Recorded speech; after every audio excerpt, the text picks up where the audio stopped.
The first episode of our new video interview podcast series is coming right up, featuring former U.S. Assistant Attorney General Jeff Clark's pushback at what he sees as the deficiencies in the recently released Durham report and his former boss William Barr's handling of the Durham investigation. That's coming up in just a moment. Hey, if you've tried to buy a car recently, you realize you may have a hard time finding what you're looking for. People I know have actually bought vehicles from hundreds of miles away from where they live. That's where Red River Auto comes in. Red River Auto is a big old car dealership in the middle of the USA that believes in freedom, including your freedom to buy a car, truck, van, or SUV the way you want to. You can buy online and they'll drive it to you no matter where you are. Red River Auto wants to make your car buying experience as easy and transparent as possible. Red River Auto Group has perfected the online buying process. Just go to redriverauto.com and pick from hundreds of new and used vehicles. You can purchase your vehicle online. If you have any questions, one of Red River's trained experts will help you through the whole process. Red River Auto makes car buying online easy. Your whole car buying process is completely transparent. If you want to buy a car, truck, van, or SUV, order online from the nationwide car dealer that believes in freedom, the dealer that will deliver your vehicle to your front door no matter where you live in the continental USA, redriverauto.com. You will be glad you did. Now, I want to tell you about the best kept secret in American healthcare. Are you having problems with sinuses and allergies? Are you experiencing dizziness, vertigo, problems with your blood sugar, fibromyalgia, eczema, psoriasis, migraines? Well, the Arkansas Upper Cervical Center might be able to help you even if you don't live in Arkansas. Let me tell you how. Your skull weighs anywhere from 8 to 15 pounds. It rests on the top bone of your spinal column, the atlas, which only weighs 2 ounces. So it's really easy for your atlas to get out of alignment. If it does, your whole spinal column can get kinked up like a chain. When that happens, your central nervous system isn't able to communicate with the rest of your body as it's designed to do. Now, I had severe hay fever for 5 or 6 weeks every spring, all my life, and migraines year-round. When I got my atlas adjusted, the hay fever went away, and it's never come back. Migraines went away too. Again, if you're suffering from sinus conditions, allergies, vertigo, problems with your blood sugar, fibromyalgia, eczema, psoriasis, even migraines, do yourself a favor. Call my friends at the Arkansas Upper Cervical Center, 501-279-2009 for a free consultation. They've helped me, they've helped my wife, they've helped so many people we know. Please call them to see if they can help you. That number again for your free consultation, 501-279-2009. If you're outside Central Arkansas, just go to their website, turnmypoweron.com, click on the tab that says Find a Doctor Near You, and I sure hope you can. Did you know AT&T recently lost billions on Wall Street after their satellite outfit, DirecTV, decided to delete Newsmax? Look, if you want to drop AT&T or any of the big liberal cell phone carriers, I have the perfect solution for you. Patriot Mobile is America's only Christian conservative wireless carrier. Now more than ever, it's important to band together and support companies that share our conservative values. Now, I know what you're probably thinking, Doc, I'd love to, but I'm afraid it would be too complicated. It would take too long. Don't worry about it. Switching to Patriot Mobile usually only takes 15 to 20 minutes. Patriot Mobile donates a portion of every dollar earned to organizations that fight for causes you care about. Patriot Mobile has exceptional nationwide coverage and uses the same towers the main carriers use, and Patriot Mobile guarantees your coverage. Patriot Mobile has plans to fit any budget, along with great discounts for our veteran and first responder heroes, as well as multi-line users. I know I'm saving money with Patriot Mobile. When you switch to Patriot Mobile, you're shifting your support from the leftist progressive agendas of Big Mobile to the Christian conservative causes of Patriot Mobile. When you become a Patriot Mobile member, your dollars are helping to fund our God-given right to freedom. A portion of every dollar they earn is given back to the causes that support organizations that fight for First Amendment religious freedom, freedom of speech, Second Amendment right to bear arms, sanctity of life, and the needs of our veterans and first responders. Switching is easy. Just do what I did. Go to patriotmobile.com or call their U.S.-based customer service team at 972-PATRIOT.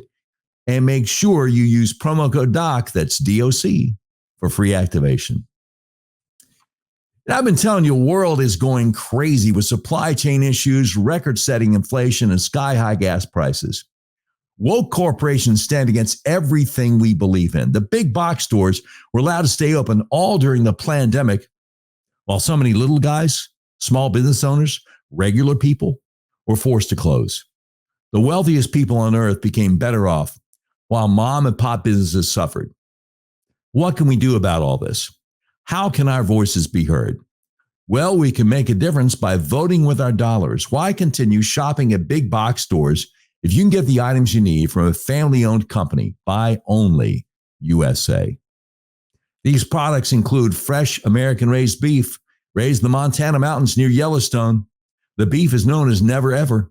Never has the animal ever been exposed to antibiotics, hormones, or vaccines. This prime or high choice beef is shipped directly to your door. Pricing and availability is exclusive to our members and isn't shipped anywhere else in the world. Now, finally, we can shop factory direct at a family-owned, made-in-America manufacturer. Americans are walking away from the big box conglomerates. Buy only USA. One of the best ways to get around this crazy inflation is to shop with family-owned companies that put their customers first rather than shareholders and corporate executives. A lot of Patreon influencers have come on board. I'm inviting you to join with fellow patriots to cut off the cash flow of the big woke corporations that are trying to destroy our country. We're done with a woke globalist operation against humanity. Each of us can take market share away from these big businesses that have enjoyed unfair advantages. We can choose to help each other by shopping family-owned, made in America. Join with over 2 million monthly shoppers that have already made the switch. Let's start voting with our dollars to make sure our purchases are supporting companies that promote freedom. This company is dedicated to offering family-owned alternatives for items we buy on a regular basis. Email us at buyonlyusa@proton.me, and I'll have one of my guys contact you. Buyonlyusa@proton.me.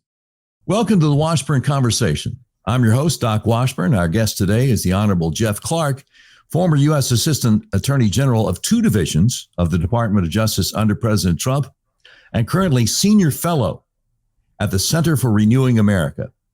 Jeff Clark is a strong advocate for justice and the rule of law, which led to him being one of the top targets of Nancy Pelosi's politically motivated January 6th committee. Jeff Clark, thank you for agreeing to come on with us today. How are you, sir? I'm good. Thanks, Doc, and thanks for having me on. Yes, sir. We record our interview 4 days after the release of Special Counsel John Durham's report on matters related to intelligence activities and investigations arising out of the 2016 presidential campaigns. That's the official title of his 306-page report. And it's been 3 days since former Attorney General William Barr sat for an interview with Bret Baier on Fox News Special Report. Before we get to your response to former AG Bill Barr's response to the Durham report, what are your thoughts on the Durham report? Well, at the highest level, Doc, I'd say that, look, what this report does is it, in the good news front, it documents the real coup attempt in the United States within the last several years, which was not, just some people who got bent out of shape and other people who, talk a really big game like LARPers on their internal signal chats or whatever, but rather an organized effort inside the intelligence community apparatus, tied into the Hillary Clinton campaign, tied into the Obama administration itself at the highest levels, to basically either prevent Donald Trump from getting elected president with spurious allegations of Russian collusion, or if he did manage to get elected, which they were counting as a low odds proposition, wrongfully, but that's what they thought, to make his presidency a byword, to tie him up in inefficiencies and responding, always on his back foot, responding to whatever their latest Russia collusion allegation was, and potentially to remove him from office using a special counsel kind of leverage point to do that. So that's the good news. I think The bad news is that it doesn't look like there's any, real plan to engage in any accountability based on this. We had one successful prosecution based on a guilty plea of a young lawyer named Kevin Kleinsmith, but we had two unsuccessful prosecutions brought by Durham. And in the report, he basically throws in the towel and says he doesn't think anything else he has, meet the level where he would want to pursue prosecution. Right. And then we have the Attorney General basically putting the report out, but not commenting in the sense of indicating where he agreed or disagreed. I think that's something that the House needs to call him in to be questioned about, because he should go on record with his own views of the Durham report. So, to many in America who are very frustrated by the fact that the whole Russia collusion story, which, occupied, almost monopolized obsessively the mainstream media in print and, the MSNBCs and CNNs of the world for years, that, they were able to do that and diminish and block in various ways action by the Trump administration. And, no one's really going to be held accountable for that. It's just going to be that they, their names kind of go down in infamy, at least in some cases, based on a new report that John Durham wrote. So those are my high-level observations, Doc. You brought up something, and I've been watching a lot of coverage of the report on cable news. I've been reading a lot on Twitter. I've been reading a lot of articles. And everybody talks about the fact that a week ago, Friday, May 12th, Merrick Garland received a copy of the report from John Durham. He read it over the weekend, all 306 pages, didn't redact anything, didn't change anything. On Monday, the 15th, gave it to members of Congress. But you just made a point. I don't think I've heard anybody say, okay, Merrick Garland, what do you think about this? Right. And that's remarkable. Now that you've said it, it seemed like everybody would have been saying, well, how come Garland didn't say anything about it? But you're the first person I've heard say anything about that. And you know how much he loves appearing before congressional committees, especially in the House where Republicans are in charge. Do you think it will occur to somebody from maybe the Weaponization Committee, the Oversight Committee, Judiciary, somebody to say, hey, A.G. Garland, why don't you come on here and talk about this? Well, I've tweeted out this point, Doc, and I've also, I think, said it on at least one, podcast appearance, I think on Bannon's War Room. And look, I get this, Doc, I've gotten this my whole career, right? Sometimes spotting, the incredibly complex and arcane, and other times spotting things that are obvious, but somehow are hiding in plain sight. So I do think it's very important that A.G. Garland should have to go on the record and take positions about whether he agrees with this or not. Because I think that the gambit that essentially Durham ran is that he comes out with the report, which is largely consistent with what things Barr had said long prior to, the report and even prior to Durham's appointment. And maybe there was kind of a tacit standoff in the sense of like, well, Garland won't endorse it, but he won't attack it either. And, it'll just be a report that sits on the shelf and each side can draw their own conclusions from it. So we know that's actually the current state of play. That's what's happening, right? The right side, the conservative media, they're pointing out all of the amazing, underscorings in many instances of things that have already come out from, say, Devin Nunes and Kash Patel's work, but there are some, new things, and then on the other side, you have, Andrew Weissman and other folks appearing on MSNBC saying, where's the beef? I don't really see that this is a gigantic waste of millions of taxpayer dollars. So, it would be helpful, right, in particular in trying to underscore that the conclusions, are at least, quote unquote, bipartisan. If, you got Durham, the Republican appointee for this special counsel role, and you got, AG Garland, Democrat, to see, where the overlap areas are or whether he wildly disagrees with it in some respect. In any event, he should be put on the public record about that. And I think that should be an easy top of the agenda item for the House Weaponization Committee or the House Judiciary Committee generally. Yeah, well, like you said, Garland's buddies, Strzok and McCabe over there on the liberal cable news, like, there's nothing to this. No, Durham doesn't even understand what we had and all this kind of stuff, which is ridiculous. So yeah, it'd be really interesting to see what Garland has to say. It would have been wonderful, in my opinion, if Fox News had given someone equal time, like yourself perhaps, to rebut what many Americans see as fundamental failures of the Durham investigation, but such was not the case. Our hope is that through this interview, William Barr, Christopher Wray, John Durham will become aware of your objections, and I think the objections of millions of Americans to Barr's exaggerations of the efficacy of the Durham investigation. Now, Bret Baier began his interview with William Barr asking, what's your take as you read this report? What do you take away from it?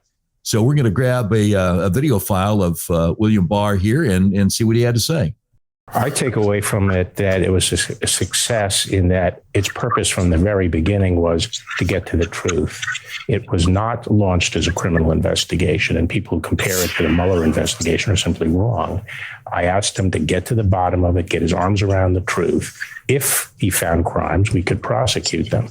But I think that's what he's done. Well, I guess it's a very emotional topic for William Barr. He got kind of tongue-tied there, but I think I think you get the point. What do you think about? Do you agree with Bill Barr that the Durham investigation was a success?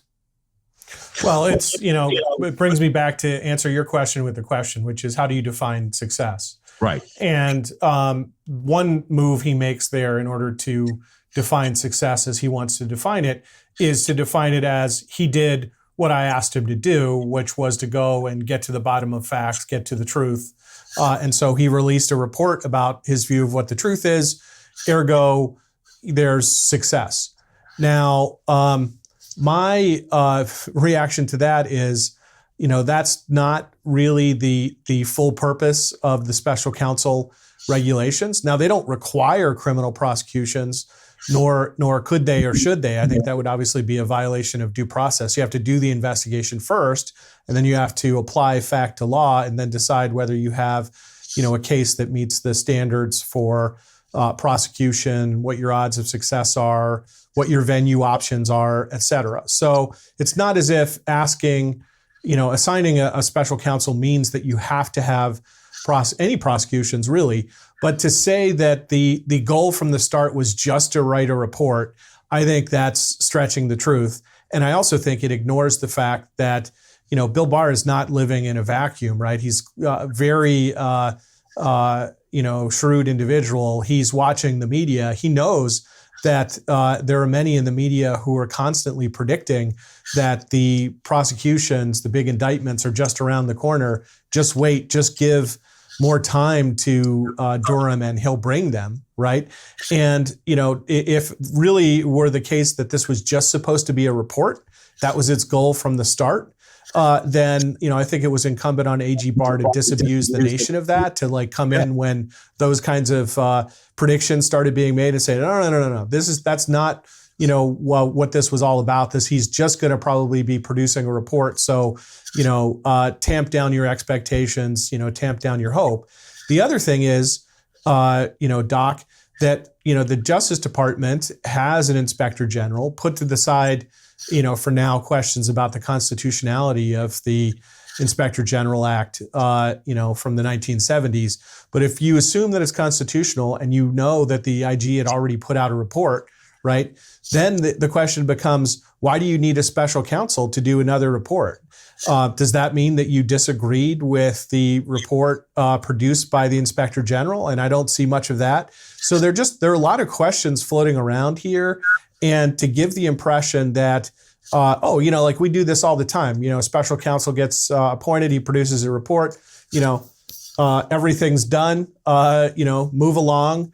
It is what it is. I don't think that's in accord either with, the expectations of the American people or of, really what the special counsel regulations exist for, which is actually to do the kinds of things the Justice Department does to ensure accountability if there are, the necessary findings for that. And it does look like there are lots of, very suspicious, hinky things at the very least. I think it's worse than that. Like, let's just take the fact that there's an August 2016 meeting in the Oval Office with John Brennan, A.G. Lynch, Barack Obama, and they know at that time that Hillary Clinton's campaign is planning to quote unquote vilify President Trump and use ostensible ties to Russia to do that. So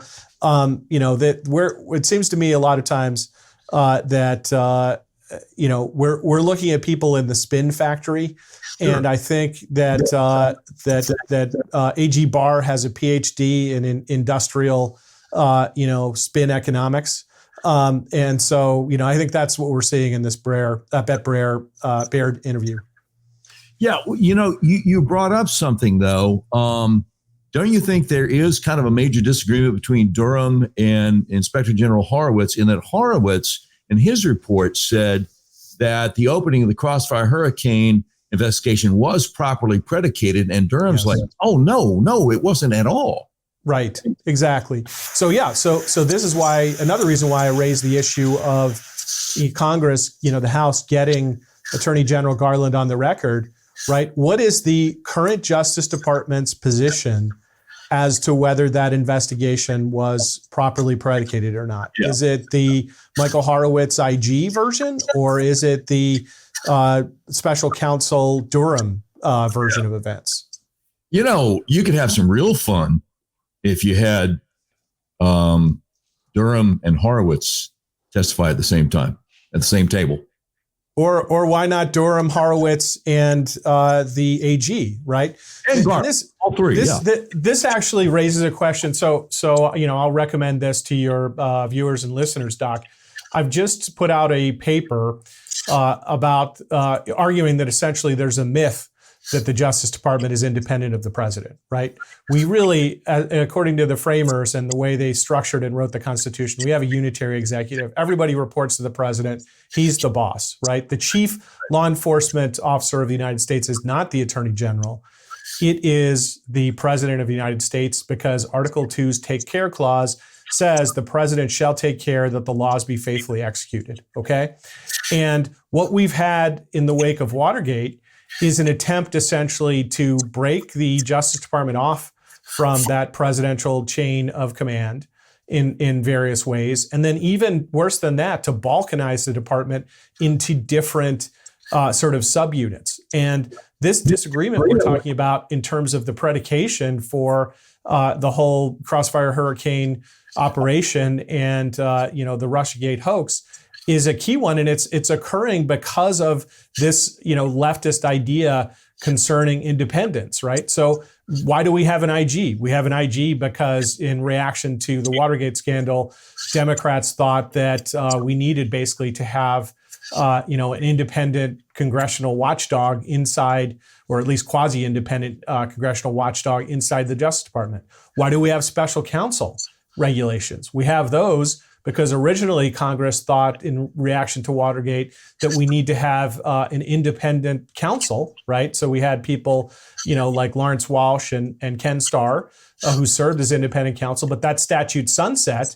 And then, there were these regulations created inside DOJ to, at least to some extent, try to replicate that statutory scheme. But both of them are born of independence, right? So you really have, kind of a beast with three heads. You have an IG view under the independence. You have a special counsel view under the independence or quasi-independence. And then you have the unstated AG view, right? It would be great to have a hearing where you could have, the three potentially different perspectives on this all brought together. And then, the House could potentially use that to get to the truth of who's really looking at this from the right perspective, or is it, some kind of different blend or amalgam of what those three officials would tell them.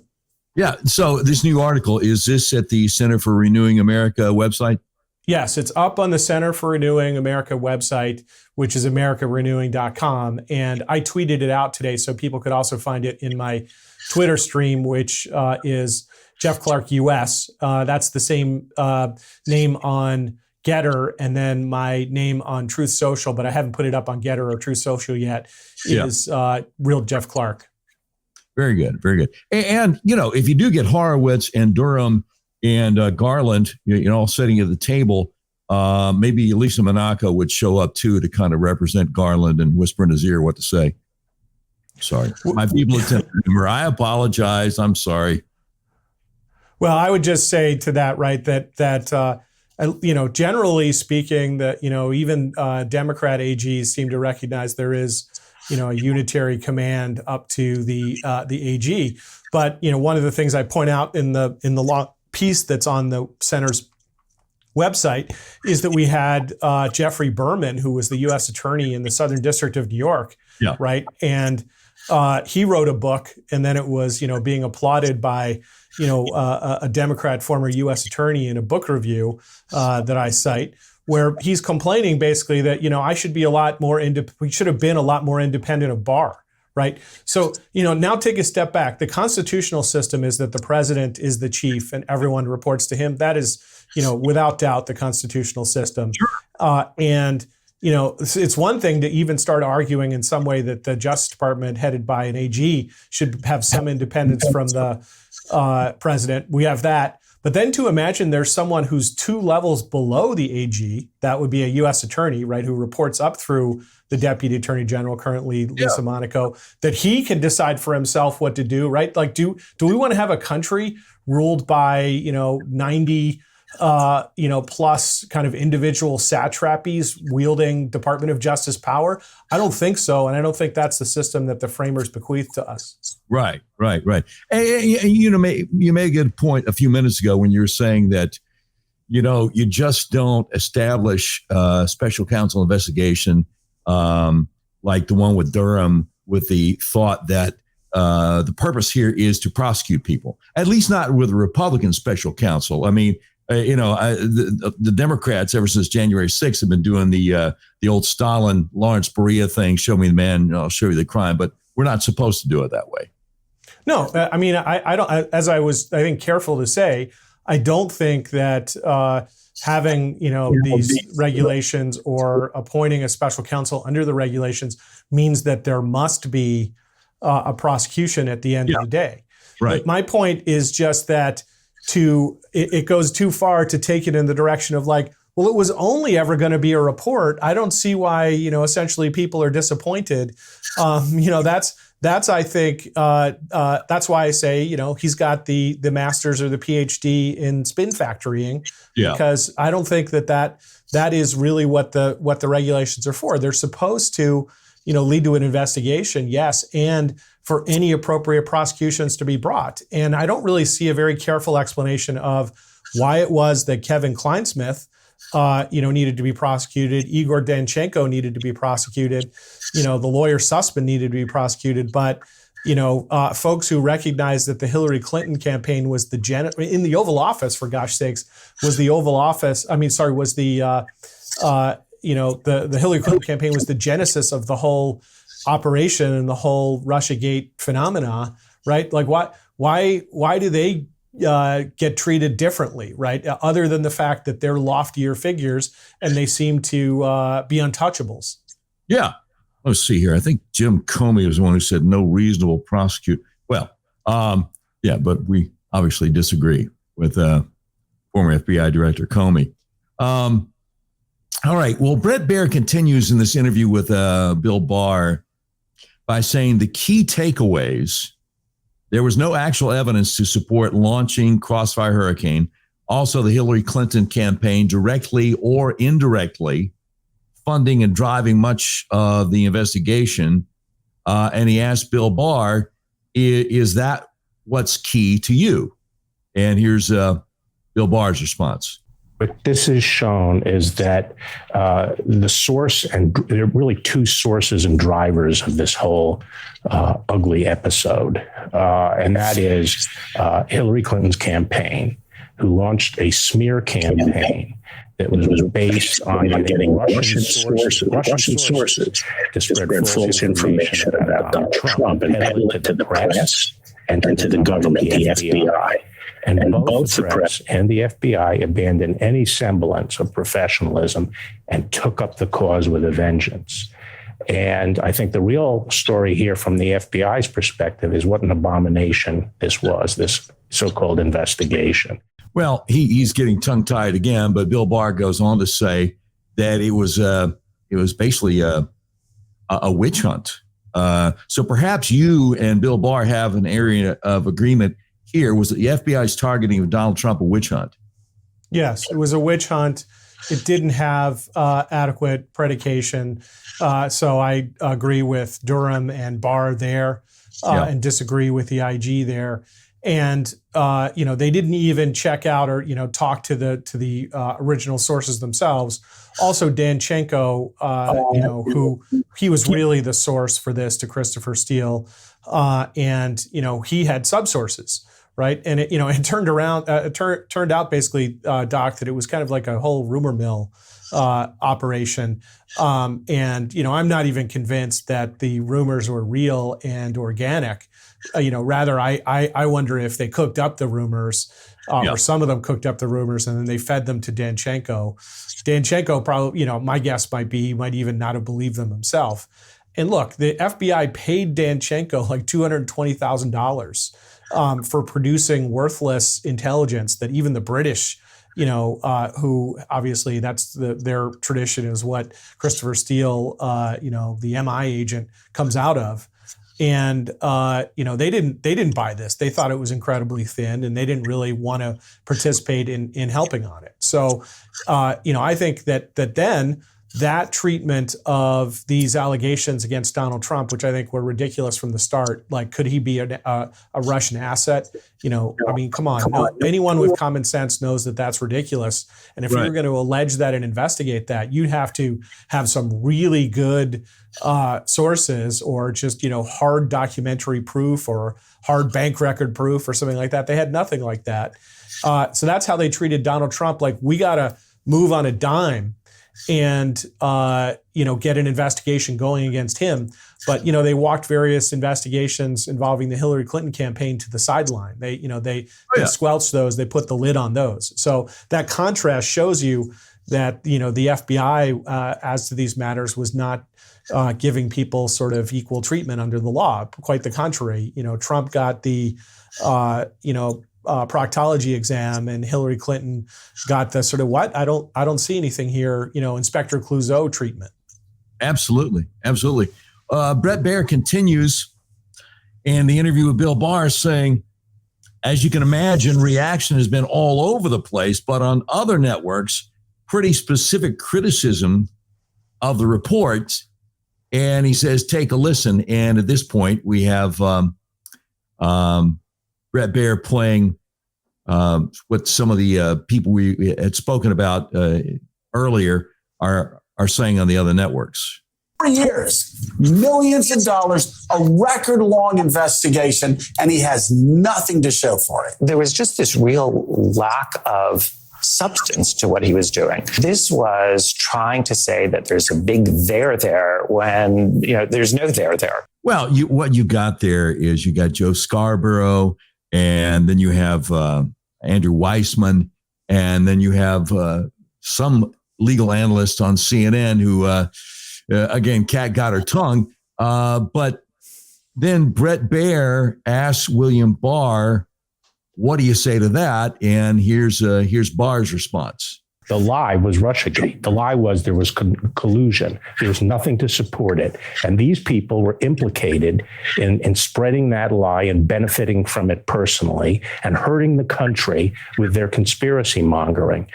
My effort and Durham's effort was to look at that, which turned out to have nothing behind it. I mean, talk about coming up empty. Mueller came up empty. He took an old case against Manafort and resuscitated it. He prosecuted Stone for lying to Congress, but there was no collusion. And at this point, Bill Barr goes on to say that he and Durham got the answers. Do you agree? Well, I mean, they got the answers. It's just why didn't they do anything with it, right?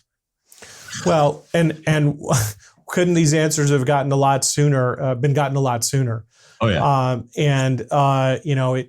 It seems to me that it's very convenient that there were not explicit promises made, but there was a lot of noise made about Durham. And then, as I said, I think it was clear what many in the public and many even educated commentators thought might come out of this, right? And I think it had the collective effect of being something that was used to placate President Trump, right? He's being attacked falsely by this whole Russiagate operation. He knows that its ultimate source, original source, was Hillary Clinton's campaign and some of the same people in government, that we have now, like Jake Sullivan and the like, and their major Democrat election lawyer, Mark Elias, and Fusion GPS, and the Bruce Orr character who was inside the DAG's office, and his wife who was working with Fusion GPS, et cetera. Trump knows all that. And, Barr is saying very early on that it looks like this was kind of an operation, a soft coup against Trump, as it were. Why did it take so many years to produce this report? It seems like what you have then to ask yourself the question, well, who benefits from having gone so slow? And I think the answer is, statutes of limitations arguably start to lapse, although, that's something that should be looked at again in 2025. And then President Trump doesn't take significant reform efforts over the FBI because there's, some sense that, Durham's results are just around the corner. And as it's, turned out, the results were a giant book report, his competing book report against the IG book report. Right. Exactly. And we'll talk about reforms, imagined or real, here in a minute. But Bret Baier tries to drill down a little by asking, is there something that stops short of being a success if you don't get a prosecution? He failed in the prosecution that he brought forward. Obviously, there are other, and I don't know why he says prosecution singular instead of plural, because you get Danchenko and Sussman. But he says, obviously, there are other people that are mentioned here, but there's not an action against them in court. And so at this point, William Barr responds thusly. I made clear all the way through this thing, the first step is to find out what happened and get to the truth. And if crimes can be proven, which are a very high standard, you have to prove intent beyond a reasonable doubt, they'll be brought. But I tried to explain to people as we went along that when you're dealing with people who make discretionary decisions that were within their authority, it's very hard to prove corrupt intent. So if there was a provable crime, it would be brought. John Durham felt he could not prove criminal intent. Okay, well that sets a record, because I think Bill Barr got all the way through the video clip on that one, and if that's the way it's going to go from here on in, I think we have much to celebrate. But Jeff Clark, we're using new technology here today, and we appreciate your patience. Jeff Clark, do you believe that that's why there were no further prosecutions, because it would have been very hard to prove corrupt intent? And for that matter, do you even have to prove corrupt intent? So, Doc, look, that clip is more accurate in terms of how the regulations work than how he started. So there he says the first step is to do the investigation, right? And then you decide whether to bring the prosecutions. That's an accurate description of the regulations and why they were put in place, et cetera. I also agree with him that intent is a very high bar, at least if one looks at it objectively. And so, I hope that the special counsel Jack Smith, both as to the January 6th investigation and the Mar-a-Lago documents investigation, applies that very high standard of proving intent, and that he does it even-handedly. What shouldn't be happening is we shouldn't be in a situation where bringing cases in D.C. Is a 95% or so Democrat town. That's where you get the jury pools from. That it's very difficult to prove to them that a Democrat or Democrat leaning or just kind of purportedly apolitical career person acted with criminal intent if Donald Trump was on the skewering end of what they did, but that it's a much lower bar to prove that those who served in the Trump administration or lawyers of Donald Trump or Donald Trump himself somehow, there it becomes easier to prove intent, right? We need to have one standard of, what the criminal intent requirement is, and for it to be essentially, independent. There's a political philosopher, John Rawls, who talks about the veil of ignorance, right? A prosecutor should really be asking the question, what does this meet the standard if I don't know exactly who the jury is? And if I could go to a median jury in the United States and I could prove to them that there was criminal intent, then I bring the case. And if I can't do it, then I don't. It shouldn't be something where, hey, I can skewer any Republican official or conservative or MAGA believing person in D.C. So there's a different standard. But if we're talking about whether Michael Sussman committed some kind of crime, like, oh no, that's like impossible to prove. You have to have an equal standard. And one of the mystifying things to me is that it's almost like Durham's kind of. He is applying apparently a high standard of intent. That's good. He did successfully bring a case against Kleinsmith, but he's a very small fish, working, I think, as part of a much larger operation. Danchenko and Sussman, they get off. I'm not sure that they would have gotten off if there was a case brought against them in some other part of the country. I think that one ingredient in the fact that they got off is that they were in a very pro-Democrat jurisdiction. And, you have to be even-handed, but, you also have to think about, you don't need to be Don Quixote and, kind of joust against windmills, like trying to get, prosecutions of, deep Democrat officials like that, or figures like that in D.C. Well, and since you mentioned the overwhelmingly Democrat jury pool in Washington, D.C., there's an elephant in the living room here, which is the concern that Matthew Graves, a totally partisan Democrat prosecutor who's been prosecuting all the January 6th indictments and recently got some seditious conspiracy, guilty verdicts in Proud Boys stuff, will try to use that as a foundation to go after former President Trump. And as we've seen over and over again with the January 6th prosecutions, these hardcore Democrat jury pools, these hardcore Democrat juries, in Washington, D.C., they don't really need evidence beyond a reasonable doubt. They want to throw people in jail for being Trump supporters. And my real concern is that Matthew Graves, their U.S. attorney, D.C., might go after Donald Trump, and a D.C. jury might not care about the fact there's no evidence he did anything wrong. And I don't know if you want to speak to that.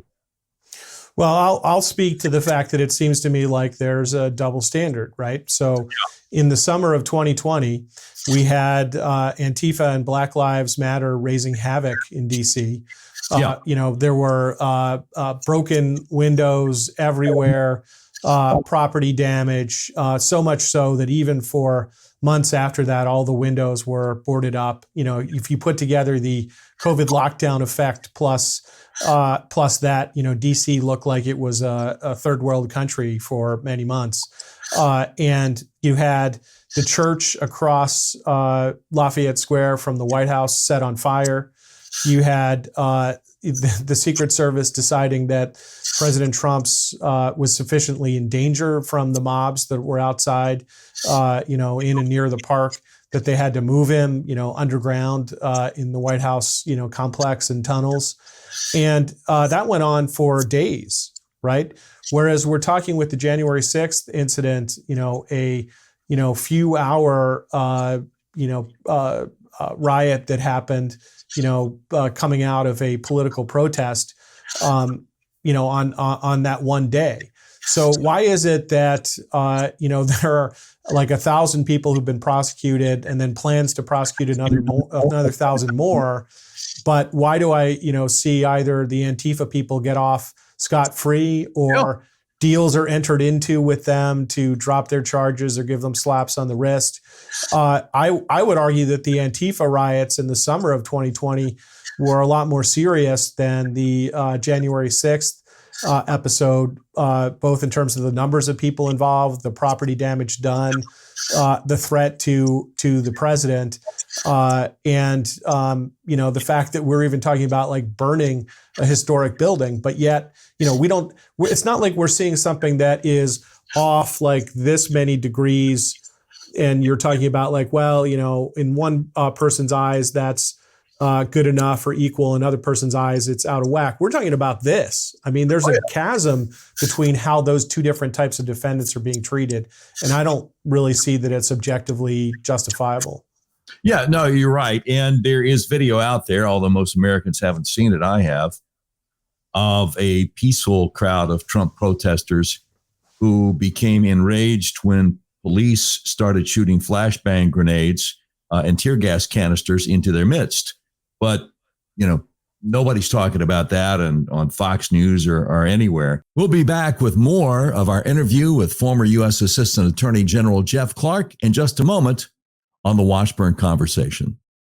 And I've been telling you, the world is going crazy with supply chain issues, record-setting inflation, and sky-high gas prices. Woke corporations stand against everything we believe in. The big box stores were allowed to stay open all during the pandemic, while so many little guys, small business owners, regular people were forced to close. The wealthiest people on earth became better off, while mom and pop businesses suffered. What can we do about all this? How can our voices be heard? Well, we can make a difference by voting with our dollars. Why continue shopping at big box stores if you can get the items you need from a family-owned company? Buy only USA. These products include fresh American-raised beef, raised in the Montana mountains near Yellowstone. The beef is known as never ever. Never has the animal ever been exposed to antibiotics, hormones, or vaccines. This prime or high choice beef is shipped directly to your door. Pricing and availability is exclusive to our members and isn't shipped anywhere else in the world. Now, finally, we can shop factory direct at a family-owned, made-in-America manufacturer. Americans are walking away from the big box conglomerates. Buy only USA. One of the best ways to get around this crazy inflation is to shop with family-owned companies that put their customers first rather than shareholders and corporate executives. A lot of Patreon influencers have come on board. I'm inviting you to join with fellow patriots to cut off the cash flow of the big woke corporations that are trying to destroy our country. We're done with a woke globalist operation against humanity. Each of us can take market share away from these big businesses that have enjoyed unfair advantages. We can choose to help each other by shopping family-owned, made in America.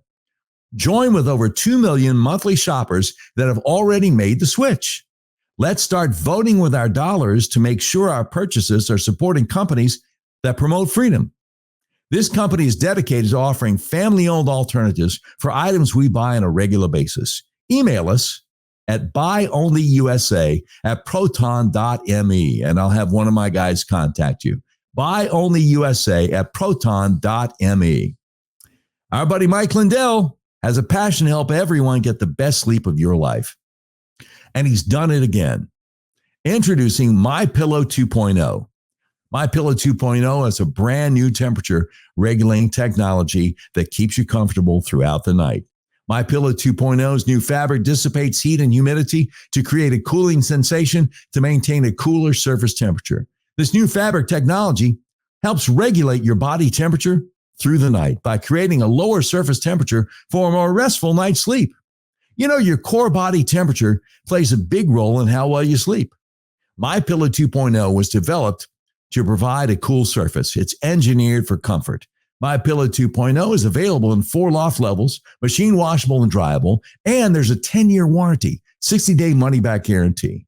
As a special introductory offer for my listeners, when you buy your new MyPillow 2.0, you get a second one free just by using promo code DWS. Mike also created the best bed sheets ever. They look great. They feel great, which means they give you a better night's sleep for me, which is crucial for my busy schedule. My wife and I just love sleeping on our Giza Dream sheets. Right now, buy a set of Giza Dream sheets for just $29.98 by using promo code DWS.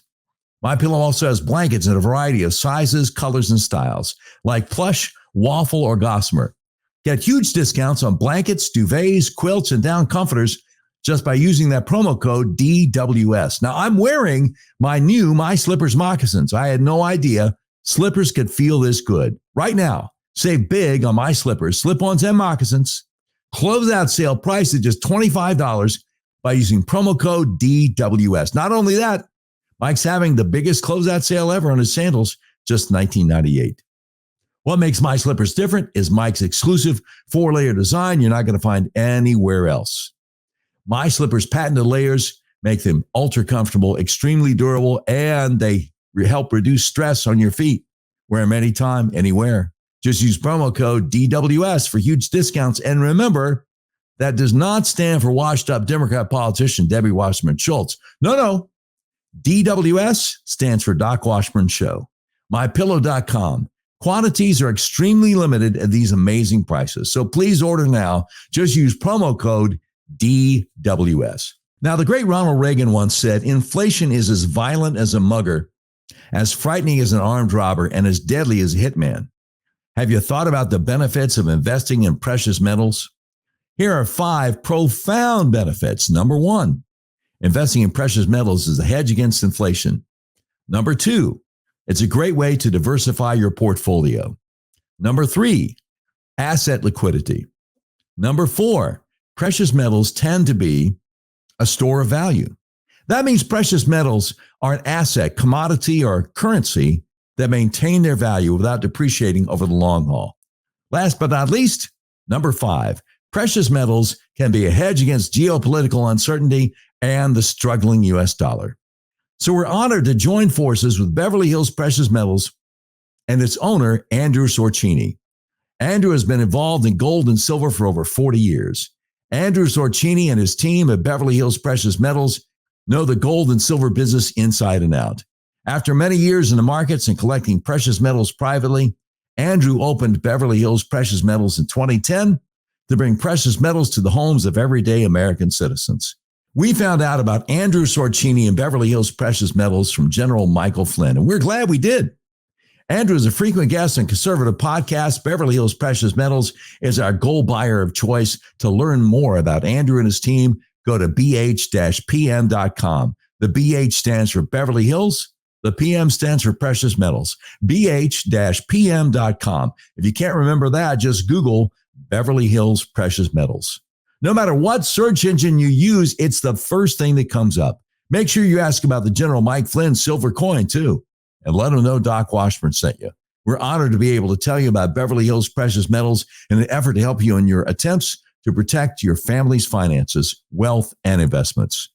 bh-pm.com or Google Beverly Hills Precious Metals and tell them Doc Washburn sent you. Going on with the Bret Baier interview with William Barr, Bret Baier next asks, well, what do you think comes out of that? I mean, is it up to Capitol Hill to force changes at the FBI? What comes out of this? And so here is Bill Barr's response to that. I do think that the Hill can follow up on this and make sure that appropriate changes are made. I have to say that one of the things coming out of this is it's clear that the FBI, the problem that came from the top. This was not necessarily institutional rot or problems that may exist today. This was Comey, McCabe, Strzok driving this thing from the top. That is no longer the problem at the FBI. There are problems that have to be addressed, but that's not the problem. And I have to say that there have been some changes. Chris Wray and I. Well, what he's getting ready to say there is that he and Chris Wray put a lot of serious changes in, and that's no longer a problem. Jeff Clark, do you agree with Bill Barr that he and Chris Wray made changes that were meaningful enough to the FBI to prevent the possibility of another crossfire hurricane operation? Pardon me.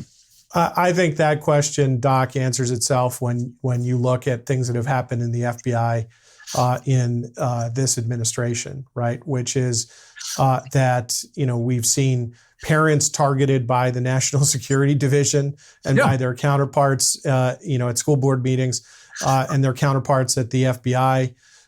We've seen memos, from the Richmond field office about traditional Catholics who like to go to Catholic Mass being domestic extremists that need to be monitored.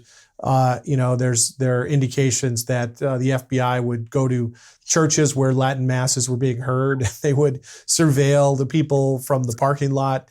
We have footage that surfaces of FBI agents being sent out to harass and question pro-life advocates. We have the arrest and prosecution of Mark Houck. Luckily, a jury acquitted him, in Pennsylvania. So, if we really had these great reforms that were going to put the FBI back on the straight and narrow, they don't seem to be working. I think we need much stronger medicine than that. The other thing, right, is that Barr's assurance is, this happened at the top, of the FBI chain of command, and now those people aren't there.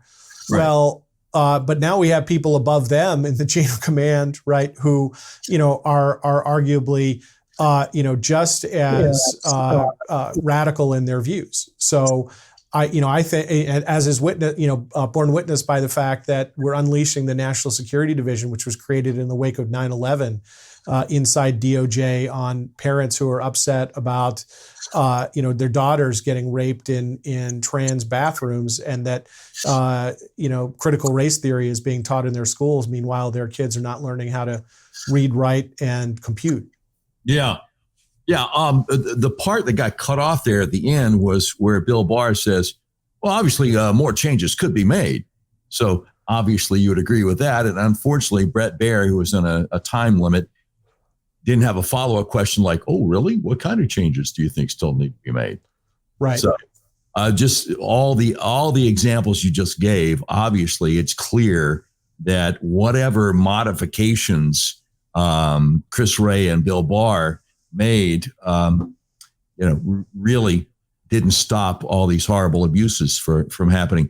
So next, Brett Baer says it's interesting to listen to not only Andrew Weissman, who was on the Mueller probe, but also to Andrew McCabe. And then we have this clip.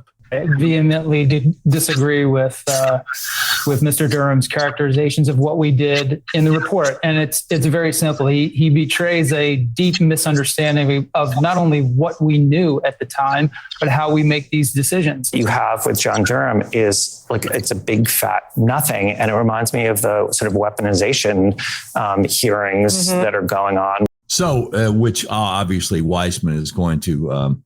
Slam the weaponization hearings, but Brett Baer follows up just really briefly, saying to Bill Barr, and that's what you hear, to which Barr responds. There is that this investigation was launched by McCabe, who directed it to be brought opened immediately, before they even interviewed the Australian diplomat. And that turned out to be a nothing burger. And they then proceeded with this investigation, which they knew. They had just received intelligence that Hillary Clinton's campaign was spreading this information about Trump. And yet they took this information at face value. They relied upon it. It was unvetted. Things happened here that were a radical departure from how these cases are normally handled. I think you get the point there from Bill Barr. Now, Jeff Clark, I'm certainly no lawyer, but I am aware of something called the Racketeer Influenced and Corrupt Organizations Act, or RICO. How could what the FBI did to Trump not qualify for prosecution under RICO? Because Barr's just like, well, nothing we can do about it. But am I just completely insane to think that a good prosecutor should at least look at RICO here? Well, I think that it should be looked at. A lot of things should have been looked at. And, look, if there is a new Republican president in 2025, I think that, the Justice Department should, new sheriffs at the Justice Department under a new presidential master sheriff, should look at, all kinds of potential statutory theories, look at the applicable statutes of limitations. Statute of limitation analysis can be very complex. It's not, as simple as, just imagining a date in your head and then adding the years in the statute of limitations and saying, are we past it or not? Because there are issues about when does it start to run? Are we talking about a continuing crime, et cetera? So all that would need to be looked at. I don't think that it's the kind of thing that should be prejudged. We know that Durham is not, because he said so. He's not going to bring any prosecutions now, and he's going to ride off into the sunset. And we should have the hearing, but I very much doubt that AG Garland is going to say, "Oh no, I disagree with Durham deciding not to pursue any prosecutions. I've looked at all the material he had, and I'm actually going to pursue the prosecutions." So, but that's not, necessarily the end of the story, right? Others could look at the full file on this and make, a different determination. And indeed, this is a report that's been put out, right? And who knows? We don't know whether there were, drafts of this report that were sent to Garland before, a formal version was produced and released. And we certainly don't have anything like, was there a young lawyer, a young assistant U.S. attorney on loan from some office in the United States who was tasked with Durham, write me a RICO memo and tell me whether you think, based on the facts that we're finding, whether, RICO would hold up or apply here, in a way that could produce a colorable or successful prosecution or not. So, there'll be a whole bunch of inherently privileged materials, but ones that, new leadership in the Justice Department could look at that we won't, ever see, and that the Justice Department would never release under FOIA.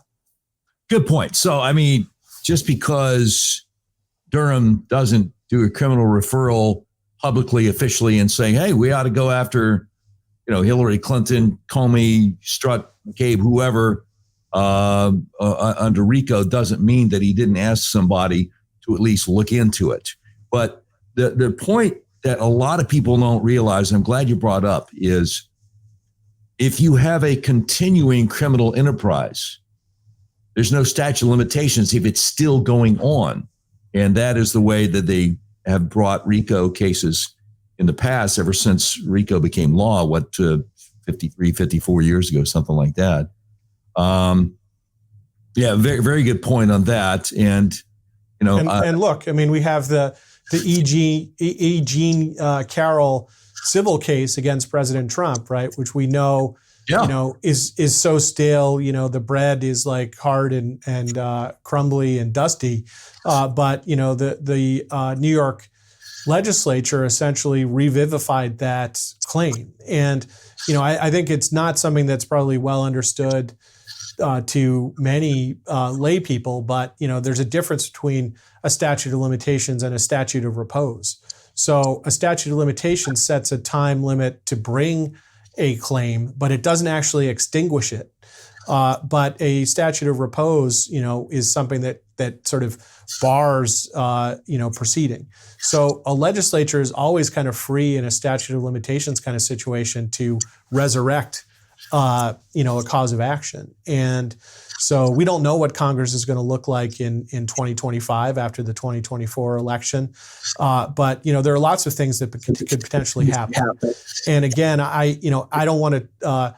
I can talk about what the report says about particular individuals, et cetera, and I can raise questions, but I would never presume to say that any particular individual, should be prosecuted based on what I would have seen, because I know there are non-public documents that any rational lawyer who was in the Justice Department would want to look at first. There are just lots of things like that. I wish that that was the standard on the other side, whereas it looks to me like MSNBC and CNN, they almost make their money constantly off of ravening legal wolves who are always predicting that Donald Trump's destruction is right around the corner, advocating for his prosecution, advocating for the prosecution of his allies, advocating for the prosecution of people who went to the protest on January 6th, et cetera.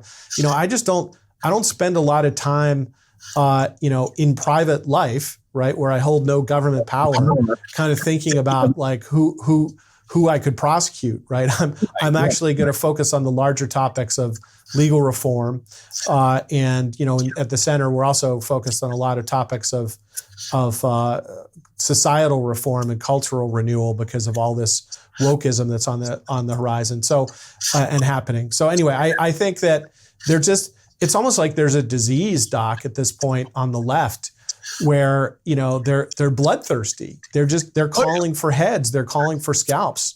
And I think it's not like there's no one on the right who's doing that, but I think any cooler head on the right is not doing that. Whereas like the number of people who seem to get paid by CNN and MSNBC to regularly come on and call for someone to be brought up on charges of treason or the equivalent of that, it's mind-boggling.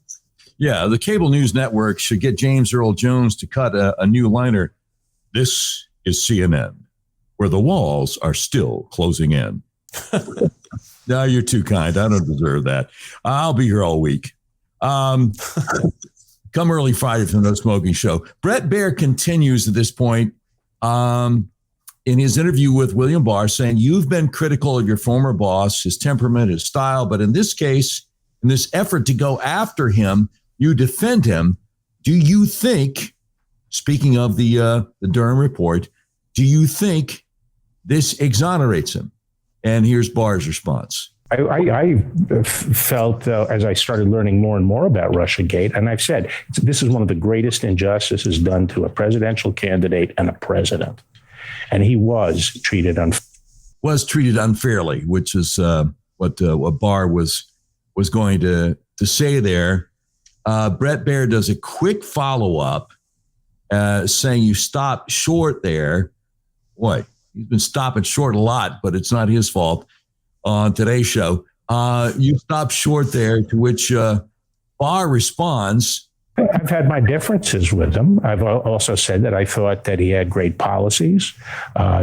He deserved a lot of credit for what he accomplished, and this was a grave injustice. And the fact that he was able to accomplish a lot in the face of it, I think, was a great achievement. I have other problems. I'm not supporting him for renomination. Well, what Barr goes on to say there is that Donald Trump, on the whole Russiagate thing, did have it right from the beginning. Obviously, I think we would all agree on that.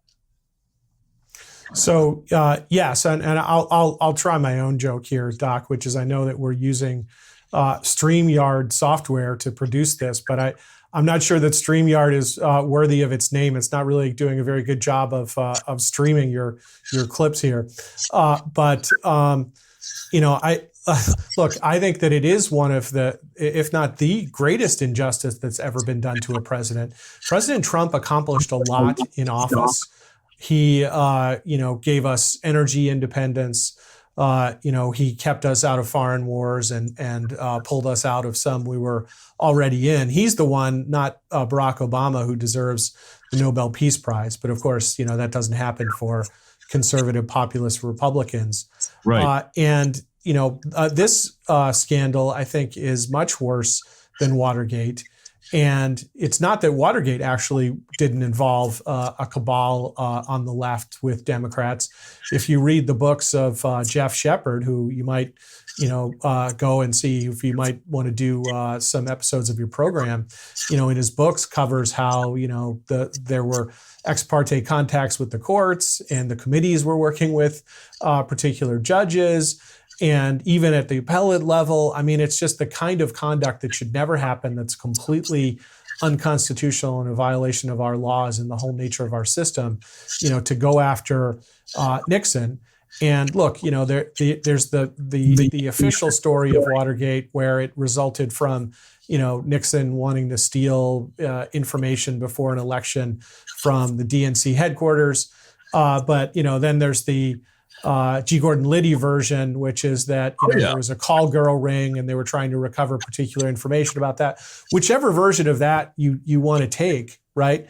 How does that compare to alleging that a Republican presidential candidate was a Russian asset working for Putin, who was going to destroy our country, and that he had underlings, intermediaries who were, going back and forth with Putin and, visiting Prague or, going to Moscow. They destroyed Carter Page's life totally unfairly. I think that this scandal dwarfs Watergate. It puts Watergate to shame, even if you look at the Woodward and Bernstein, all the president's men, official narrative of what happened in Watergate. I still think this dwarfs it in terms of what's just the perspective given in the Durham report, Doc. Yeah, absolutely. And one of the things I found out recently, because I'm old enough to remember in high school, a lot of times we would bring our lunch. So instead of going to the cafeteria, we would run back to homeroom, turn on the TV, and watch Sam Ervin's, the Democrat U.S. Senator from North Carolina, Watergate hearings. And one of the things I recently found out was that LBJ was wiretapping Nixon in 68. I think he might have wiretapped Goldwater in 64. And Republicans on the committee were like, hey, let's look on the dirty tricks on both sides. And Senator Ervin was like, no, we're just going to be looking at Nixon here. And Democrats were in charge of things. So, he got his say. But nobody knew until decades later the dirty tricks. And and G. Gordon Liddy's, I think his theory is quite plausible for what happened. Tucker Carlson, I think less than 2 months before he got yanked off the air, so impolitely, was talking about how there was a conspiracy to take the most popular president in our lifetime out of office, being Nixon. And real questions about where Woodward was before he was a Washington Post reporter, but I guess that's a whole other show. So let me follow up here. Brett Baer is going next, talking about the price of the Durham probe, $6.5 million over 4 years, over 4 years and a couple of days. The Mueller probe was 2 years plus, about $32 million, to which Barr agrees, something like that. And then Brett Baer says, is this worth this time and effort? What is the benefit in the long term? I'll ask you, Jeff Clark, what Brett Baer asked William Barr. Do you think it was worth all the time and effort? I think you'll agree that Mueller's investigation wasn't, because I think Mueller probably knew pretty early on there was no there. But what about Durham's investigation? Well, I think that's a good contrast. I mean, basically, they're inherently interconnected, right? Because the Mueller investigation is premised on the idea that Russiagate was potentially plausible, right? Whereas what the Durham investigation shows is that it was never plausible from the start. Proper procedures were never filed. There was a double standard being applied against President Trump and in favor, or candidate Trump, depending on what time period you're talking about, and in favor of candidate Clinton. And so, yes, I think the one is justified, the other one is not. At that point, you get into sort of quibbling about exactly how was the money spent. I hope that there was proper oversight of that inside the department. But, I know that, legal investigations take time and they take money, right? And having come from a private practice background and not just from the background of having worked at the Justice Department, right? At some level, you get Justice Department investigations for a relative bargain price because you're not paying private rates and you're paying it for very good lawyers, good investigators who actually have, tremendous tools. So, I think the fixation on the dollar amount is kind of a political talking point, sort of an issue. I think the real issue is now that the dust has settled, what do you think of the Mueller probe? And I don't think much of it. I don't think it ever should have been launched. And I think that, one of the original sins in that process is the convincing that a group of officials at DOJ did to Attorney General Sessions to recuse himself from that issue. And that recusal is what led to Rod Rosenstein, the Deputy Attorney General at the time, being empowered to appoint Mueller. Because I don't necessarily believe that Jeff Sessions would have appointed Mueller. And so, we could be in a world where we didn't have to have either, special counsel investigation because the first one, would never have gotten off the ground. And the second one was only necessitated because there needed to be an investigation of the issues surrounding the first one. Sure. So, small things can become pebbles that, are giant boulders as they roll downhill. Absolutely. Absolutely. And I think I just figured something out, which is, deleting video files from the actual StreamYard instead of from my deal. So, and I hate to belabor a point here, but Barr says something that I think you're going to want to hear. This goes to the heart of making sure that law enforcement power is not abused to interfere in politics. This is fundamental in civil rights. I didn't hear anyone complaining when the FBI was being investigated for getting into civil rights groups and abuses back in the 60s and 70s. In fact, that was being cheered on by the left. This was investigating a presidential campaign based on a lie, no evidence, not even dismissing all the exculpatory evidence. I invite people to look at that report. It's great reading, and the number of instances where the FBI made this decision. He's saying where the FBI made the decision to do some breathtakingly awful things is inexplicable. Jeff Clark, the FBI did do some breathtakingly awful things, but are these things really inexplicable?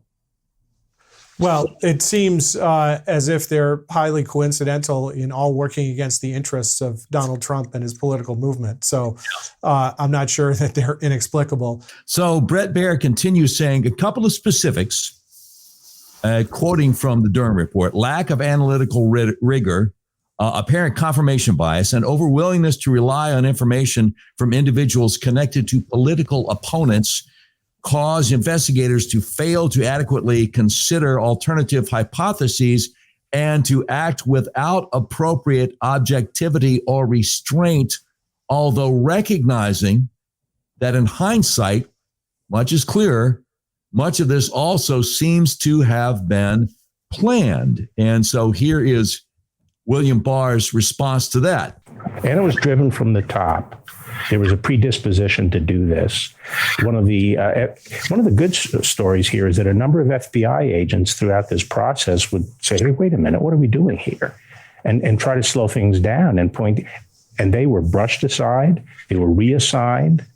And this thing was just driven from the top, as one agent in London said when they were opening the investigation.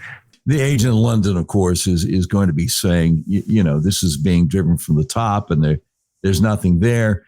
Jeff Clark, does it also seem this far into Brett Baer's interview with William Barr as if Brett Baer may be trying to politely bring up reasonable inferences of criminal intent here, only for Barr to just completely ignore what Brett Baer is driving at? Because he seems to be getting, fine tuning it a little bit more with each question. Yeah, I think, maybe that was the strategy he used. And certainly right? With it being so recent, the town hall that was done, in New Hampshire with President Trump and Caitlin Collins, right? You can contrast, Brett Baer's approach to Caitlin Collins' approach, and see sort of someone who's a lot more experienced at this at work, and who also he's just less intrusive, right? I mean, if you were someone on the Presidential Debates Commission, you'd inherently want to have a Brett Baer long before you'd want to have a Caitlin Collins. So that your surmise about that could be correct. But what those remarks from Barr really bring to mind, in terms of talking about people being reassigned and brushed aside inside the FBI who are reasonable voices, is the FBI whistleblowers who testified to the Congressional Weaponization Subcommittee of the House Judiciary Committee yesterday, including one of my colleagues, Steve Friend, who's a former FBI agent, former SWAT team of the FBI member, and his story of basically how he raised questions about the FBI not following their own processes when they were going to interview, et cetera, January 6th related individuals. And he's ultimately told to kind of pipe down and don't criticize the Bureau. And he winds up filing a whistleblower complaint to his immediate supervisor, following just going by the book in terms of the whistleblower process before he ever approached Congress. And to see that he is ejected after he's suspended, his security clearances are stripped. The FBI won't give his weapons certifications documents to him or confirm their authenticity so that he can use them to get work in, private law enforcement, private investigations, and security, sorts of companies. It's terrible. And one of the other whistleblowers, right, he said that the FBI essentially baited and switched him, and he went out to take a new assignment, and he got out there, and they left him homeless because they fired him, left him without a source of income after he'd moved his house, and they wouldn't even turn over, his transported household goods from the move to him for a while. I mean, it's mind-boggling to imagine that this is how American patriots, and many of those on the FBI whistleblower panel yesterday were also former veterans who, saw combat, to be treated this way, and to have, someone like Representative Goldman, who's, a trust fund baby, criticizing them for, taking like a $5,000 bridge payment from Kash Patel because they have a family and they can't, pay the mortgage and pay family expenses is really disgusting. Yeah, Goldman is disgusting. And the idea that these reforms have happened and Barr is like, yeah, Chris Wray and I took care of that stuff. Oh, yeah, not going to be any problems. It's just ridiculous. Brett Baer has a short follow-up question. He's asking Barr, and again, he's trying to narrow down here, drill down. He says specifically, are you concerned about the FBI, the DOJ looking at it now? And here's Bill Barr. So I have been concerned about both institutions for a long time. And I do think that, that there are more people in those institutions that are willing to engage in politics. But I still think the center of gravity in those institutions among the professionals are still people who can check their politics at the door and do a good job. Another theme in this report is how the Justice Department National Security Division kept on trying to get people's attention to say, hey, wait a minute, this is not a good thing. It shouldn't be happening. But again, Jeff Clark, I hate to give the impression I'm beating a dead horse here, but it seems as if Brett Barr is trying to give Bill Barr every opportunity in the world to face reality, but all Barr is offering up is willful blindness. Your take, sir? Well, I think it's kind of, a decision to paint things and to frame them in a particular way, right? There's only so far he will go. Yeah. And, I think that was sort of the real behind the scenes genesis of this, and also why it took so long. I think, Barr had announced pretty early on that he thought that this smelled of a coup and an attempt to neutralize President Trump and either stop him from getting into office or diminishing, minimizing his presidency. So, wow, surprise, surprise, we fast forward 4 years and, that's as far as it goes with Durham, maybe with the one asterisk footnote of Kleinsmith pleaded guilty, so he was able to get one conviction. But again, he was low level. A slap on the, he was low level, but what he did was very serious. He changed this document for the CIA, which said, Carter Page, actually, he's an asset. And Kleinsmith, I don't want the FBI to see that. Let's say he's not an asset. And that opened the door to all kinds of awful things that shouldn't have happened. And this guy gets a slap on the wrist and he's still practicing law.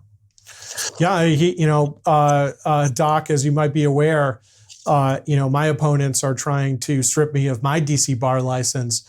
I didn't do anything wrong, and I certainly have not pleaded guilty to a crime. Yeah. Kevin Kleinsmith did. And he's got his DC bar license up. You can go to the lookup site on the DC bar website and you'll see that he's in good standing. Insane. Got a couple more clips here, sir, and I appreciate your patience. Next, Bret Baier just comes out and says it. He says to Bill Barr, when you see this report, and then you see the Hunter Biden laptop and the 51 signatories to this letter, that it's Russian disinformation, which then candidate Joe Biden uses in the debate. I mean, it seems to fit a pattern. And here's Bill Barr's response. Same pattern, absolute lie, and then getting political hacks. In the case of Russiagate, it were some of the talking heads we see on other cable channels to endorse it. And that's what happened on Hunter Biden. It was an absolute bear.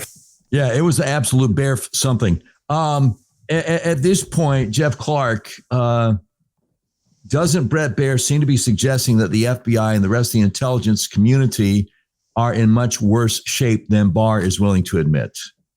Yes, I think so. And look, it's not prejudgment for me to say that it has now come out that the 51 intelligence officials were prevailed on as part of a political process, right? That's what the acting head of the CIA has admitted. And that was all part of a campaign effort. And that campaign effort was designed to give Joe Biden at least a fig leaf of a defense to President Trump talking about the revelations that come from the laptop, which, again, low many years after the 2020 presidential campaign, CBS has finally bestirred itself to admit is the genuine article. And we know that Barr and others at the Justice Department and the FBI, they had that laptop since 2019. So, sure. I think there's a lot of passive voice in the way Barr is approaching this too. Oh, yeah. There's some active voice. There's, Chris Wray and I, we reformed, the FBI. Sure. And so, pat ourselves on the back for that. But there's also sort of a notion of like, well, there were mistakes going on. There are new processes. And and that the 51 intelligence officials, seem to completely abuse the aura of knowledge and special trust that they had in order to just serve the interests of Joe Biden. But okay, who was the Attorney General in 2019? It was Bill Barr. Yeah. And so, but it's not as if Bret Baier ever asks a question that is that dead on and that head on, Doc. Sadly. Wouldn't that would have been your question, which is, okay, well, you had the laptop since 2019, and the only reason why the 51 officials could lie about it was because you hadn't done anything with it in the interim until the presidential election occurred. Yeah, did Chris Wray even tell you, Bill Barr, we got the laptop? Or did you find out about it in the New York Post story a few weeks before the 2020 election? I mean, that would be interesting. Or most importantly, again, since the president is the chief law enforcement officer of the United States, when did they talk to President Trump about that? Or did they not talk to him at all about it? Did they seek his views on how that should be handled? I mean, there are all kinds of questions here. You know, going back to what you were saying about getting Merrick Garland, Bill Barr, Merrick Garland, Bill Barr, and John Durham in front of a congressional committee. Michael Horowitz, not Barr.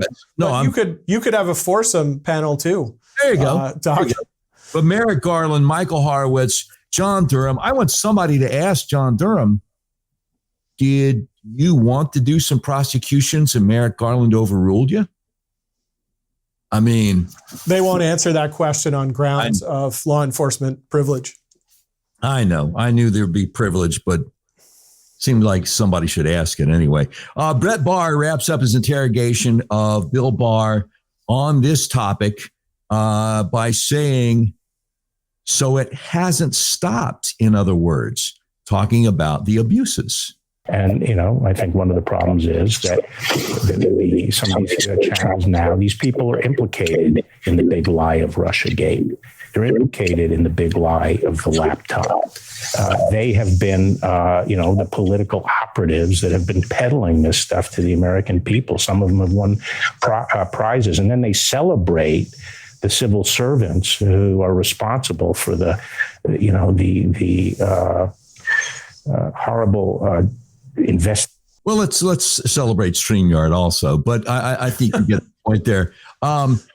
Look, I got to ask, and I want to get to what your political enemies have been trying to do to you, which you alluded to moments ago. But Jeff Clark, what can and should be done about this level of ongoing corruption at the Department of Justice and our intelligence community? I guess there's nothing we can do about it under this president unless the House Republicans get the intestinal fortitude to try to cut off funding for something. But you just had 18 Republican senators a few months ago vote for that $1.7 trillion spending bill to give hundreds of millions more to DOJ and FBI so they can go after more Republican voters. So the FBI can potentially have a new multi-billion-dollar headquarters. Oh yeah, that doesn't sound like a great sort of disciplinary tool, does it? Oh, you guys really messed up, and you shouldn't be harassing American citizens you disagree with who are pro-life and question the trans agenda, et cetera. But here's a new building. Right. Chris Wray, enjoy your new office. Thank you very much. Yeah, and some of these Republican senators are really great at talking tough to some of these representatives of FBI or DOJ in a congressional committee, but yet voted to give them hundreds of millions more. I can't think of anybody by name right off the bat. Tom Cotton, excuse me. But anyway. So look, I hear you. I think that they can also use the Holman rule, which they now have back reinstituted. They can basically defund the positions of officials who've been shown to be, and this is a political process, right? So this is not a violation of any kind of due process rights, right? If as a result of a political process, there are a sufficient number of Republicans who insist on, look, we're not going to pass a bill unless we have, I'll just give you a small example, right? The entire whistleblowing office at the FBI, they say that the whistleblowers who testified to Congress yesterday are not proper whistleblowers, which I think their lawyer, easily blew up yesterday, that they did have protected disclosures to make. So the FBI is clearly violating that law, in my view. And so Congress could, just as a matter of the political process, say, we're not going to fund that office anymore. And basically none of the officials who work for it, none of the employees who work for it are going to get salaries, right? There's a clear disciplining tool under the Holman rule that they have. And, they should get strong and exercise it just as you're suggesting. Jeff Clark, for my viewers here today on our first video presentation of the Washburn Conversation who aren't aware, last year you had federal agents show up at your home and basically drag you out of your home early in the morning, wouldn't even let you put pants on. You're in your underwear. And you were a U.S. Assistant Attorney General over 2 divisions of the Department of Justice under just 5 months earlier. Yeah.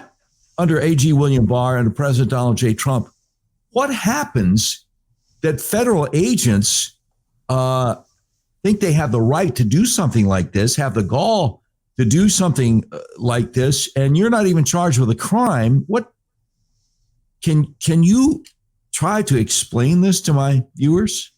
So, there were committees that approached me about testifying, and that was the House Oversight Committee and then the Senate Judiciary Committee. And I refused to do so on grounds of multiple privileges like executive privilege, lawyer-client privilege, law enforcement privilege, and also the argument that the January 6th committee, they came along eventually too, were not properly constituted. The Right. January 6th committee wound up issuing a subpoena. And, I interposed all of those privileges, the executive privilege at the president's instruction, President Trump, and law enforcement privilege at the Department of Justice's own instruction. And the January 6th committee refused to take no for an answer. So then I ultimately invoked my Fifth Amendment privilege because it was clear where they were going in their allegations. And so they got no documents from me. And then the DC Barr, in a clever way, just reformulating the order of the requests and the phraseology, asked for the very same documents. And, I told them, look, I can't give you documents that are privileged and that I just refused to give to the January 6th committee. Right. They took that to the DC's local highest court, the DC Court of Appeals, but they didn't make any headway in actually getting an order against me. And then, lo and behold, a warrant is issued to come and search all my electronic devices. So I think that there was probably some coordination going on between those three arms, between the DC Barr Office of Disciplinary Counsel, with the House January 6th committee, and with the Inspector General, because it's the Inspector General actually who had gotten that warrant, and Inspector General officers who showed up at my house. Yeah, that's things shocked me when I interviewed you before. These are not FBI agents. These are federal agents working for DOJ Inspector General Michael Horowitz. Yes. Was that kind of a shock to you too? Yes. And so we also don't know, much like we don't know, what A.G. Garland thinks about the Durham report, right? I don't know whether the AG or the deputy AG approved what the IG did, or whether this was done on the IG's authority. And also, you raised the question of sort of like, well, why exactly were they doing it? And I had to fight to get a copy of the warrant that day when the agents came by. They ultimately gave it to me, but it's not very enlightening. What you really need to see is the underlying affidavit, and they refused to give that to me, and they refused to give it to my lawyers when they asked for it in ensuing months. So it's still a black box. So you're saying this is 5 months after you left office? Yes. So this is like 2 years ago, right? No, it's last year. Okay, I'm sorry. No, so I'm sorry. Yeah, maybe I misspoke there because I'm thinking about January to June. You're right. So January 14th, here's the chronology. January 14th, 2021, I left office. Late January, there were leaks to the New York Times, and that resulted in this narrative starting to build against me. And then the House Oversight Committee approaches me to ask, for me to potentially come in and interview with them. And the Senate Judiciary Committee does the same. Ultimately, at the end of 2021, the January 6th committee shows up, displaces the House Oversight Committee. The Senate Judiciary Committee puts out a report. Dick Durbin from the Senate Judiciary Committee sends a referral of me to the DC Barr. And then once the processes of trying to get documents seem to fail, in terms of the January 6th committee, the other committees, the DC Barr, then that's when the IG executes a warrant and then just takes my electronic devices in June of 2022. Gotcha. And yet, you're treated like a common criminal, even though you're not charged with anything. I mean, legally, how can they dare to haul you outside in your underwear without letting you put your pants on? Well, I think it's an abuse of law enforcement discretion, Doc. But let me give you an example, which I think would not be an abuse of law enforcement discretion, right? So the DOJ learns that there is a dangerous drug dealer who, based on multiple sources, is always armed with weapons, including automatic weapons, and he has a number of bodyguards, right? And he's living at a remote house, right? And they go to execute a warrant to search his electronic devices, and they knock on the door, and he says, "Oh, give me a few minutes, let me get my pants on," right? And they say, "Well, look, you got to come out. No, we're not going to expose our agents to danger by going into your house, right?" That would not be an abuse of discretion. But right. I'm not analogous to said drug dealer, right? I have no criminal record. I have had no, prior Barr complaints. I served in the Bush administration for 4 years at the Justice Department. I had finished more than 2 years at the Trump Justice Department with AG Barr and AG Sessions. I have no history of violence in any regard, right? Yeah. And so the idea that, I said to the agents, you can come with me, upstairs. I'm just going to put the pants on, right? I'm not going to lock the door and then, come back or potentially flee. Presumably you have the house surrounded anyway. I just don't want to be pulled outside of the house at 7:00 in the morning. When I ran down thinking that maybe, with all the banging, a neighbor had an emergency or there was a fire or something. So anyway, that's the abuse of discretion.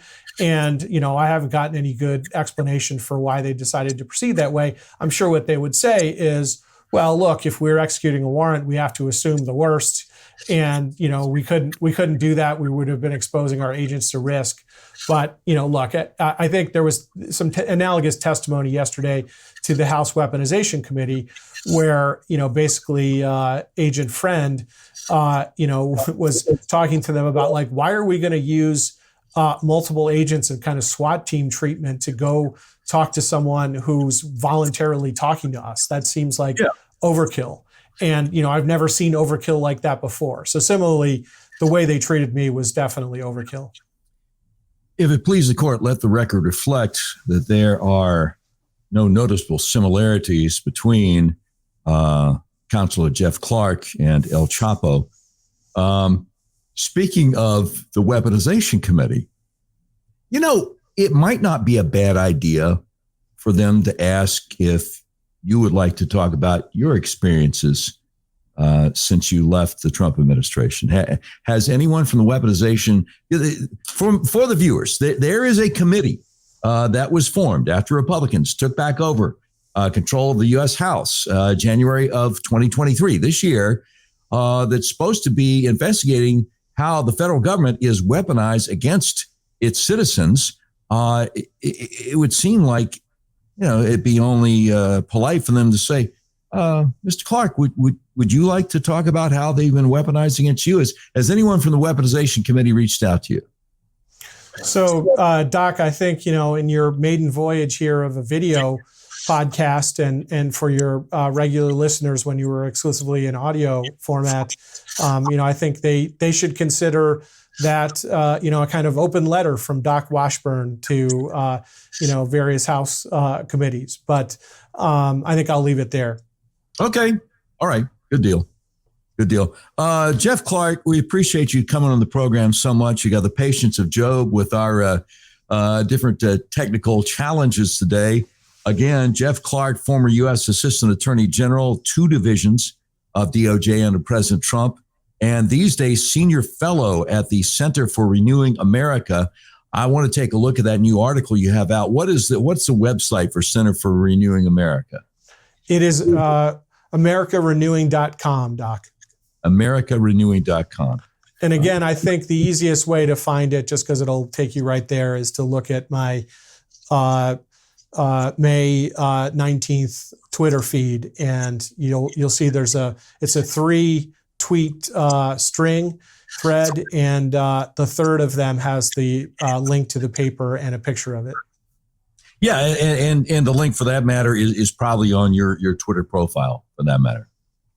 Yeah. It's not in the profile, but it's in tweets from May 19th. May 19th of this year. Fantastic. Jeff Clark, God bless you, sir. We appreciate you coming on the program and putting up with everything that you've had to put up with today. We wish you Godspeed. As we say here in the South, y'all come see us. Great. Thanks. Glad to be here and glad to see you a second time, Doc.